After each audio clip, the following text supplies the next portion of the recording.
When I tell somebody that I'm an evolution biologist, another question is usually get asked. In this series of videos, I'm going to take you through some of those questions and scientists' answers for those. We're going to start off with the old chestnut, my personal favourite, and the one I probably get asked more than any other. If humans evolved from monkeys, then why are monkeys still around?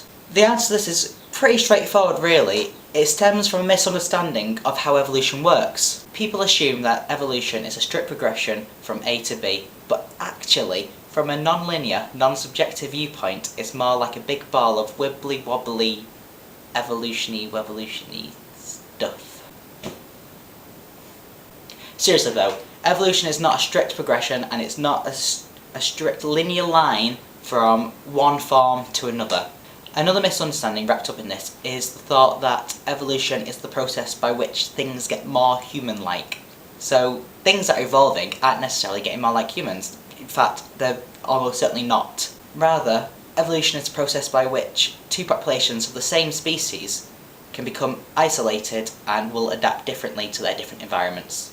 When we talk about the common ancestor of, for example, the chimp and the human, we're not talking about one species becoming the other. We're talking about a unique species, as unique from either of the other two species as they are to one another. So there's lots of evidence and proofs for the relationship between humans and other monkeys. I say other monkeys, we're great apes, we're primates. That's pretty much undisputable. That's the box of life that we fit into. But there's lots of evidences for this lying around, so humans and chimpanzees actually share 98.8% of their DNA. So it's not a closed door either. There's lots of exciting research still going on. Here's a fairly recent paper from 2005, that's by Kumar et al. And it's called Placing Confidence Limits on the Molecular Age of the Human-Chimpanzee Divergence. It's got some quite interesting figures and numbers in here. So it's mainly talking about how we can tell when the human and chimpanzee species diverged from one another, so when it became clear that they were different species.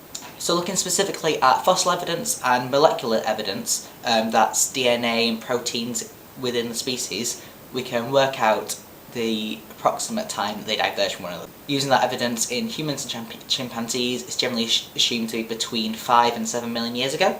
So here's some figures from the paper. There's quite a nice one here, figure A, which just kind of demonstrates what I was talking about earlier. It shows how humans and chimpanzees shared a common and distinct ancestor, and then that ancestor and the macaque had themselves a unique common ancestor, and again, between that and the mouse, another unique common ancestor. It's showing these modern, still around species, how they are all on the same level evolutionarily.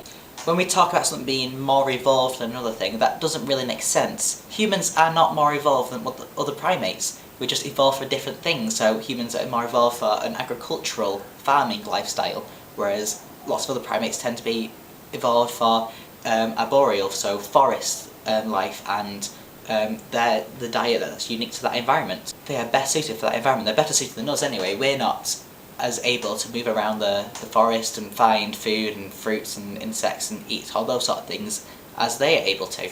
Looking a bit at the science here, figure C is a bit telling. It shows the average evolutionary rates for different amino acids, so they're the building blocks that make up different proteins. And that's compared with third codon position. Third codon is the area of the DNA which describes which amino acid is needed to build this protein. So looking at where it is on the actual DNA physically, we can see how related one species is to another. And by looking at the relationship of these, we can work out the rough timing of when these things diverged. So the reason that other primates are still around is because we haven't outcompeted them. They still have an advantage in other environments that we don't have. We're not able to swing through the treetops in the same way a gibbon can, or eat a diet of exclusively fruit and the occasional insects like a spider monkey can. So from an evolutionary standpoint, you can understand why other primates are still around. We are not more evolved than them, and they are not more evolved than us. We are both evolved, just evolved to different environments. But from a perspective of understanding human culture and climate change, you can see why there might not be primates around for much longer. The rate of human impact on their environments is staggering, basically. We might be soon reaching a point where we do outcompete them in the sense that we can survive pollution and climate change better. which I'm not sure is really a success story for us. But there we go. That's, I suppose, the question answered, I hope. It's a bit of a melancholic ending, really, isn't it? I mean, I've got a thing above it. Does that cheer you up a bit? So if you're interested, I'm going to put some information about how to find the papers I spoke about briefly today in the doobly-doo below, and also a bit of information about why I made this video, which you might find a little interesting.